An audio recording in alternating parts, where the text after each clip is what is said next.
ആ ഉണ്ട്, കൊടുക്കാം. പവിത്ര എന്തോ നിനക്ക. ഹലോ, പവിത്ര സാറല്ലേ? ഞങ്ങൾ സ്കൂളിലെത്തി. ആ ഇനി ഈ നമ്പറിലേക്ക് വിളിക്കണ്ട. ആ ശരി ശരി, ഓക്കെ. +9 = 25. ഇനി എല്ലാവരും ഇത് എഴുതിയെടുത്തോളൂ.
എന്താടോ ചത്തവന്റെ പേര്? പ്രസാദ്. അച്ഛന്റെ പേര് നാരായണൻ.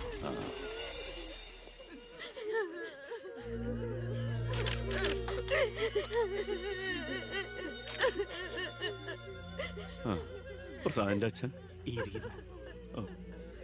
നാരായണേട്ടാ. പ്രസാദ് എപ്പോഴും പറയുമായിരുന്നു അച്ഛനെ കുറിച്ച്. വിഷമിക്കരുത്.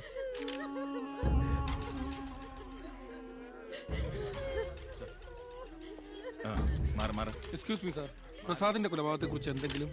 പ്രസാദിന്റെ മരണം കേട്ടപ്പോൾ ഞാൻ ഞെട്ടിപ്പോയി. പാർട്ടിക്ക് നഷ്ടപ്പെട്ടത് ചൂട് മുശിരുള്ള ഒരു സജീവ പ്രവർത്തകൻ. പാർട്ടിയുടെ സജീവ പ്രവർത്തകൻ ചുളുവിൽ ഒരു രക്തസാക്ഷി ഉണ്ടാക്കിയെടുക്കുക. ആ പാവത്തിന് രാഷ്ട്രീയം എന്തെന്ന് അറിയുമല്ല. എന്താ സാർ, കൊലപാതകയെ കുറിച്ച് വല്ല തുമ്പും കിട്ടിയോ? പട്ടാപ്പകൽ എല്ലാവരും മുമ്പിലിട്ട് എന്നിട്ടും പ്രതിയെ പിടിക്കാൻ പോലീസിന് കഴിഞ്ഞില്ല എന്ന് വെച്ചാൽ നാണക്കേടാണ് സാർ. താൻ എന്തിനാ എന്റെ അടുക്ക ചൂടാവുന്നേ? അധികാരമുള്ളവർ പറയുന്നത് അനുസരിക്കാൻ എനിക്ക് കഴിയൂ. അധികാരമുണ്ടോ എനിക്ക്? എങ്കിൽ താൻ പറയുന്നത് അക്ഷരം പ്രതി അനുസരിക്കാൻ ഞാൻ. രാജ്യത്തിന്റെ തന്നെ അഭിമാനമാണ്. എടോ, കൊലപാതകയെ പറ്റി വ്യക്തമായ സൂചന എനിക്ക് ലഭിച്ചിട്ടുണ്ട്. എങ്കിൽ പിന്നെ സാറിനെ അവരെ അറസ്റ്റ് ചെയ്തൂടെ? വെറുതെ അറസ്റ്റ് ചെയ്തിട്ട് കാര്യമൊന്നുമില്ല. സാക്ഷികൾ വേണം. അല്ലെങ്കിൽ കോടതിയിൽ നിന്ന് പുല്ല് പോലും ഇറങ്ങിപ്പോരും. സാക്ഷി പറയാൻ ആളുണ്ടാവണം. ആരും ഉണ്ടാവില്ല. ഉണ്ടെങ്കിലോ അധികാരികളുടെ ഒക്കെ ഉത്തരവിന് മേലെ നിന്നുകൊണ്ട് ഞാൻ പ്രതിയെ കസ്റ്റഡിയിൽ എടുക്കാം. ശിക്ഷ വാങ്ങിക്കൊടുക്കാം. കുട്ടികളുടെ മുന്നിലിട്ട് കുട്ടികളുടെ ഷോക്ക് ഇതുവരെ വിട്ടുമാറിയിട്ടില്ല. പ്രസാദിന്റെ അച്ഛനും അമ്മയും പെങ്ങളും ഒക്കെ അവരുടെ കണ്ണീര് നമുക്ക് കണ്ടില്ലെന്ന് നടിക്കാൻ പറ്റുമോ? വേണ്ട കുഞ്ഞെ, അവരൊക്കെ വലിയ വലിയ ആളുകളാ. എനിക്ക് ഇവളല്ലാതെ വേറെ ആരുമില്ല.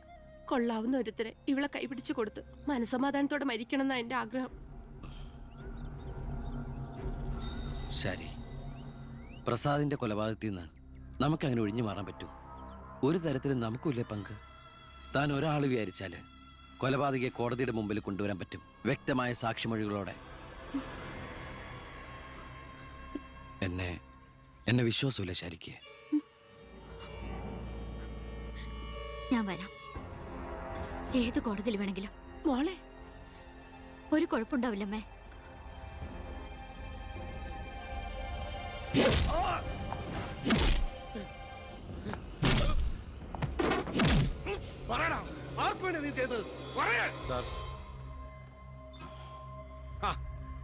ഇവനാണ് മുഖ്യപ്രതി, വെട്ടൂർ ശിവൻ. ഇതൊരു രാഷ്ട്രീയ കൊലപാതകമായി വളച്ചൊടിച്ചതിന് പിന്നിൽ ആരാണെന്ന് ഇവൻ അറിയാം. പക്ഷെ നീ കാരണം എന്റെ പെങ്ങള് പോലീസ് സ്റ്റേഷനായി പോയി. സാറിവിടെ നിൽക്കണോ? അല്ലെങ്കിൽ ഞാൻ നിന്നെ കൊണ്ട് പറയിപ്പിച്ച ഞാൻ നിൽക്കുന്നത് താൻ കാര്യാക്കണ്ട. കൊടുക്കടോ. തന്റെ പെങ്ങളെ കെട്ടായിരുന്നവനല്ലേ ഇവൻ കൊന്നത്. അപ്പൊ പിന്നെ ഞാൻ ഇടിക്കുന്നതിനേക്കാളും പവർ തന്റെ കഴിക്കാം. നോക്കി നിൽക്കാതെ കൊടുക്കണോ?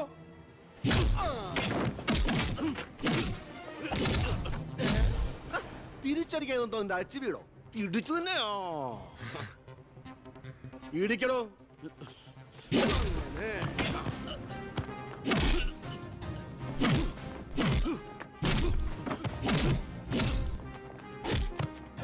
എന്താണോ നോക്കി നിൽക്കുന്നേ? ആ ട്യൂബ് മാറ്റിയിടാൻ പറഞ്ഞത് എത്ര ദിവസമായി? പോയി മാറ്റിട്ടോ.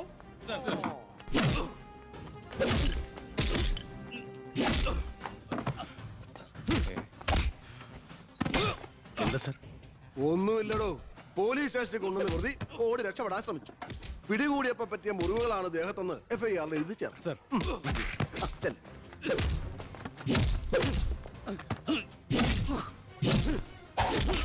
പറയടാ, ആര് പറഞ്ഞിട്ടാണ് നീ ചെയ്തത്? പറയാൻ ആരാടാ നിന്റെയൊക്കെ പിന്നിൽ? മതി മതി, ഒരു ചാൻസ് കിട്ടിയെന്ന് വെച്ച് ഓവറാക്കരുത്. അവൻ ചത്തുപോവും. പിന്നെ ലോകം മർദ്ദനം, CAക്ക് സസ്പെൻഷൻ. വെറുതെ എന്തിനാ എന്റെ കഞ്ഞിയില്?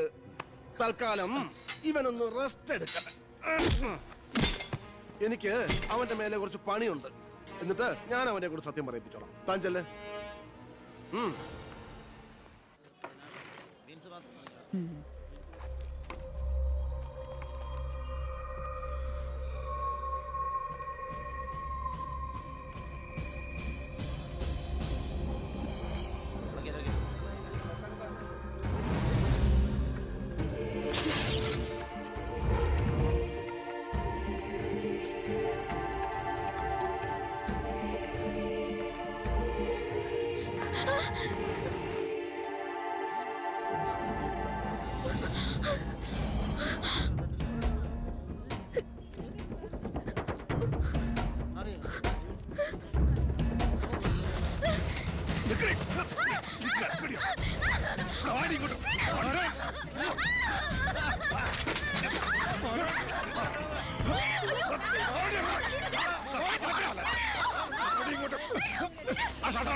നീ എന്താ കോടതി പോണെന്നോ സാക്ഷി പറയുന്നൊക്കെ കേട്ടല്ലോ? ശരിയാണോടി? നീ കണ്ടതല്ലേ കൺമുമ്പിൽ ഒരു പാവത്തിനെ കൊത്തി നുറുക്കിയത്? നിനക്ക് ജീവിക്കണമെന്ന് ആഗ്രഹമില്ലേ? നിന്നെ പോലെ ഉള്ളവരാടി ഞങ്ങളെയൊക്കെ വീണ്ടും വീണ്ടും വഴിതെറ്റിക്കുന്ന. പേടിച്ചു പോയോ? ഞാൻ അങ്ങനെയാ, പെട്ടെന്ന് വയലന്റ് ആയി പോകും. മോള് കോടതി പോണം. ഒന്നും കണ്ടിട്ടില്ല, ആരാണെന്ന് അറിയില്ല. അങ്ങനെ സാക്ഷി പറഞ്ഞാ മതി.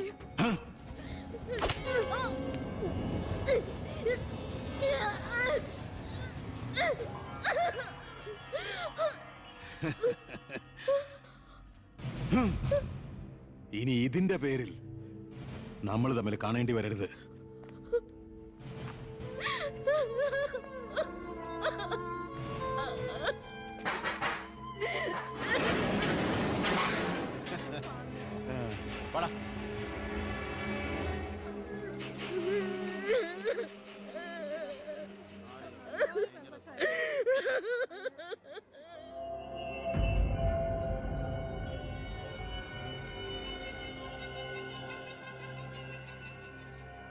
രണ്ടുപേരോട് 1000 വട്ടം ഞാൻ പറഞ്ഞതല്ലേ, കല്യാണ പ്രായ പെണ്ണ. ഇനി ആരിവളെ? എല്ലാം തൊലച്ചില്ലേ? അതിനിപ്പോ ഒന്നും സംഭവിച്ചില്ലല്ലോ. ആര് വിശ്വസിക്കും? ഇത്രയും പേരുടെ മുന്നിൽ വെച്ച് മറുപടി പറഞ്ഞു പറഞ്ഞു ഞാൻ മടുത്തു. എങ്ങനെ ആശ്വസിപ്പിക്കണ്ടെന്ന് എനിക്കറിയില്ല. ഈ സമയത്ത് പറയുന്നത് ശരിയാണോന്നും അറിയില്ല. ഒരു സഹതാപത്തിന്റെ പുറത്ത് ചോദിക്കുന്നതല്ല. എനിക്കിഷ്ടമാണ് അവളെ. ഞാൻ നോക്കിക്കോളാം, പൊന്നുപോലെ. രാഷ്ട്രീയ കുടുംബമല്ലേ, അവസരത്തിനൊത്ത് പലതും പറയും. നാളെ അത് മാറ്റിയും പറയും. തിരിച്ചറിവില്ലാത്ത പ്രായത്തിൽ നീ കൊടുത്ത കത്ത് മേടിച്ചു എന്ന് പറഞ്ഞ് ആട്ടി പുറത്താക്കിയതല്ലേ ഞങ്ങളെ. ഇപ്പതാ സാക്ഷി പറയാൻ കൊണ്ടുപോയി അവളുടെ ജീവിതം നശിപ്പിച്ചു. ഇനി എന്ത് വിശ്വസിച്ച അവളെ നിന്റെ കൂടെ അയക്കേണ്ടത്? കൊല്ലൂല്ലെന്ന് എന്താ ഉറപ്പ്? മന്ത്രിയുടെ മോൻ എന്ന പദവിയല്ലാതെ ഇവളെ കൊണ്ടുപോയി പോറ്റാൻ നിനക്ക് വല്ല ജോലി ഉണ്ടോടാ?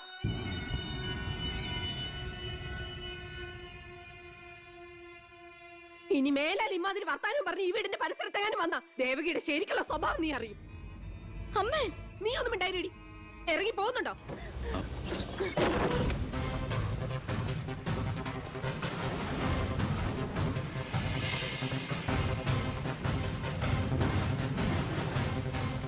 ഇടയ്ക്ക്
നിന്നെ ഒഴിവാക്കി നിന്റെ പെങ്ങളെ എങ്ങനെ കെട്ടിക്കാൻ പറ്റുമെന്ന് ആലോചിച്ച് നിന്റെ അച്ഛനും അളിയന്മാരും കൂടി തലമുണ്ടാക്കുമ്പോഴാ ദൈവം ഇങ്ങനൊരു അവസരം എന്നെ മുന്നിൽ എത്തിച്ചെന്നത്. ആദ്യം നിന്നെ സപ്പോർട്ട് ചെയ്യുന്ന CI വിജയനെയും ഗ്രൂപ്പിനെയും ഒരു അന്വേഷണത്തിന്റെ ചുമതല കൊടുത്ത് ഞാൻ സേലത്തേക്ക് അയച്ചു. ഇനി ഇവിടെ വെച്ച് നിൽക്കിട്ട് തന്നാലും കൊന്നാലും ചോദിക്കാൻ ആരുമില്ല. പക്ഷെ എന്ത് ചെയ്യാൻ പറ്റും? നീ എന്റെ അളിയനാകാൻ പോലെ. ഒരേ ഒരു അളിയൻ. ഒരു പ്രതിയെ പിടിച്ചാൽ 24 മണിക്കൂറിനകം കോടതിയിൽ ഹാജരാക്കണമെന്ന നിയമം. പക്ഷെ നിന്റെ കാര്യത്തിൽ ഞാൻ പറയുന്ന റൂൾസ്. എന്തായാലും എന്റെ കല്യാണം കഴിയുന്നവരെ അളിയൻ ഈ മുക്കയും ക്യാമ്പിൽ തന്നെ കിടന്നു എന്റെ ഈ കല്യാണക്കുറിയും വായിച്ചോണ്ട്. എന്നാ പിന്നെ കല്യാണത്തിന് ശേഷം തറവാട്ടി നമുക്ക് കാണാം. വരട്ടടാ അളിയ.